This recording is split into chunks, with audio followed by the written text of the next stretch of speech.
Have you ever faced a situation where you had to make a really tough choice? One that seemed like a setback at first, but turned out to be a massive victory in disguise? Today, we're rediving into one of history's most brilliant examples of exactly that, the Treaty of Hudaybiyyah. This isn't just a dusty old story. It's a masterclass in patience, negotiation, and seeing the bigger picture. Let's set the scene. It's the year 628 AD, the 6th year after the Hijrah. The Prophet Muhammad, peace be upon him, and about 1,400 of his followers decide to make the lesser pilgrimage, the Umrah, to Mecca. Imagine the excitement. For years, they had been exiled from their beloved city, the home of the Kaaba. This journey wasn't about fighting, it was purely for worship. They traveled unarmed, bringing only sacrificial animals, a clear sign of their peaceful intentions. But as they approached Mecca, they were met with a roadblock.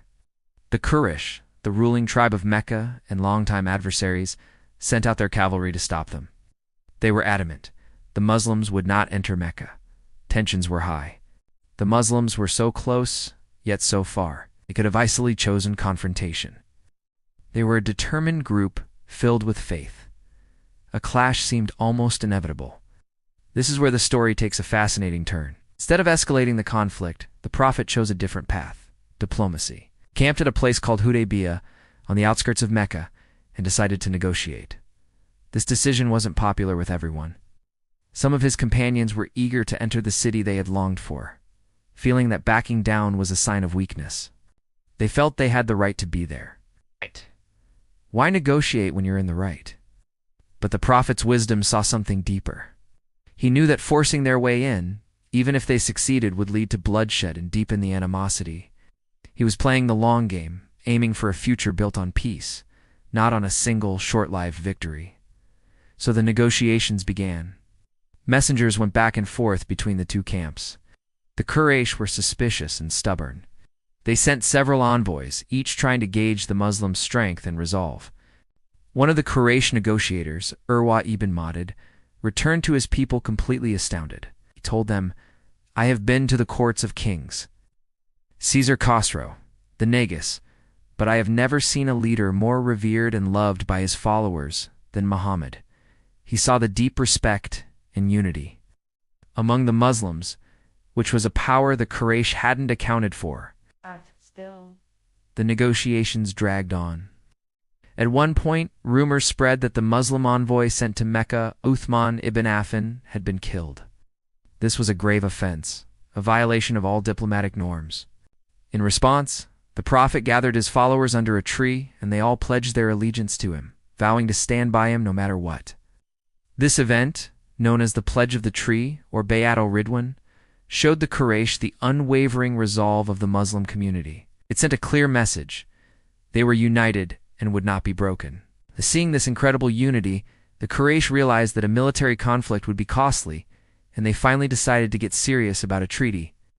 They sent their best negotiator, Suhail ibn Amr. The negotiation between the Prophet and Suhail is a legendary lesson in patience and foresight. Every single clause of the treaty seemed, on the surface, to be a concession from the Muslims. The first point: the Muslims had to return to Medina without performing the Umrah that year. They could come back the next year, but only stay for 3 days. Imagine the disappointment. They had traveled all this way, only to be told to turn back at the gates. Then came the second, even more difficult clause. It was about alliances and fugitives. Any person from the Quraysh who fled to join the Muslims in Medina without their guardian's permission had to be sent back to Mecca. However, if a Muslim deserted and went to the Quraysh, they would not be sent back. This seemed incredibly unfair. The Muslims' camp was a refuge for new converts, and now they were being asked to turn people away. Many of the companions were visibly upset. Umar ibn al-Khattab, known for his strong sense of justice, went to the Prophet and questioned the terms. "Are we not on the truth, and they on falsehood?" he asked.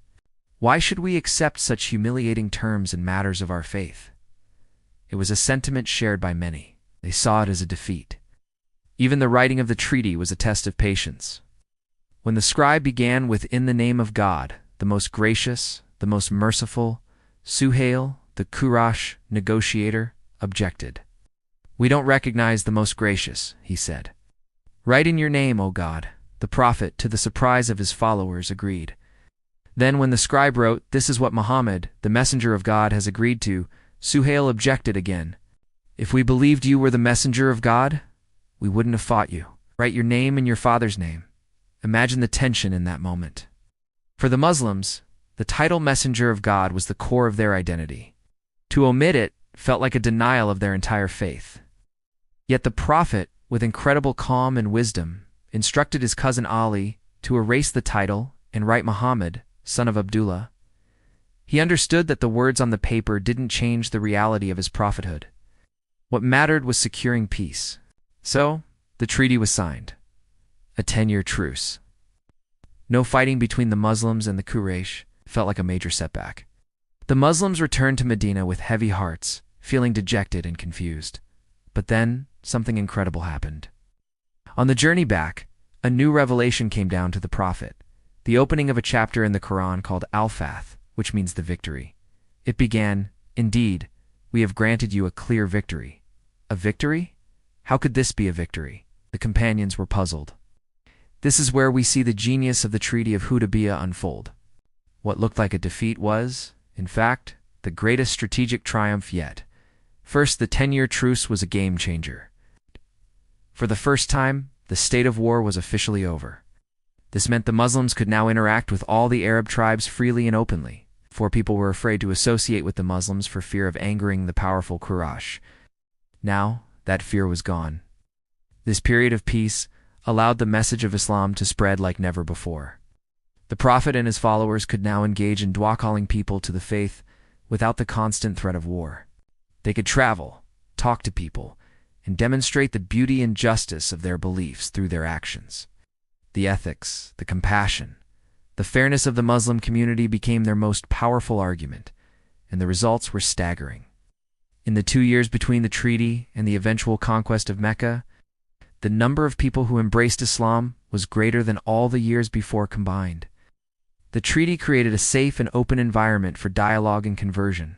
It shifted the conflict from the battlefield to the realm of ideas, an arena where the truth of the message could shine. What about that unfair clause about returning fugitives? Even that turned into an advantage. Shortly after the treaty, a man named Abu Basir escaped from the Quraysh and came to Medina. True to their word, the Muslims told him they had to send him back. But on the way back to Mecca, Abu Basir cleverly managed to escape his guards. Instead of returning to Medina, where he couldn't stay, he set up a camp on the coast, right along the Quraysh's trade route to Syria. Soon, other men who had escaped from Mecca but couldn't be accepted in Medina joined him. This group of independent Muslims started intercepting Quraysh trade caravans, causing a major headache for Mecca's economy. Eventually, it was the Quraysh themselves who wrote to the Prophet begging him to take these men into Medina and to cancel that clause of the treaty. The very rule that seemed so unjust had backfired completely on its creators. The Treaty of Hudaybiyyah teaches us a profound lesson. True victory isn't always about winning the battle in front of you. Sometimes it's about having the wisdom to step back, the patience to endure a temporary setback, and the foresight to see the bigger picture. The Prophet prioritized long-term peace over short-term gratification.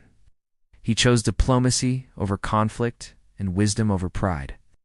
This strategic patience paved the way for the peaceful opening of Mecca just 2 years later. So, the next time you're faced with a tough situation that feels like a compromise or even a loss, remember the story of Hudaybiyyah. Sometimes, the wisest move is not to force your way through, but to negotiate, to be patient, and to trust that a small concession today can lead to a much greater victory tomorrow. It's a timeless lesson in leadership, strategy, and faith. Thanks for watching. If you found this story as inspiring as I do, don't forget to like, share, and subscribe for more deep dives into history's most pivotal moments. See you in the next one.